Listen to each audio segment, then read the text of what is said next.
nyumba inateketea. Au kuja hapo.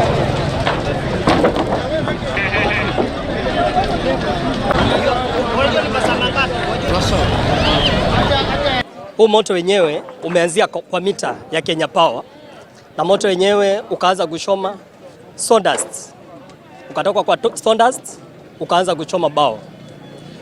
Moto umeenea kwa haraka sana. Zimamoto limefika, lakini moto ulikuwa mwingi sana. Likajaribu kuzima lakini halikufaulu, maji kafanya kuisha. Naomba gavana wetu wa hapa Kwale, Fatuma Chani, uweze kuangalia hii eneo letu la Ukunda, maana kuna watu wengi, kuna wakaaji wengi sana. Moto unaposhika inakuwa ni vingumu sana kuuzima. Janga kama hili si mara ya kwanza kutokelezea hapa Diani.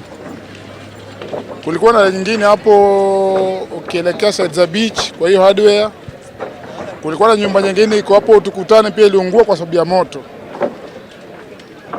Gari kama ni account kama ni moja, nao mali inapolala kule kitambo chukua hiyo time iende huku ni muda napata haiwezi, na ikifika baada ya dakika 5 unaambiwa huo maji imeisha.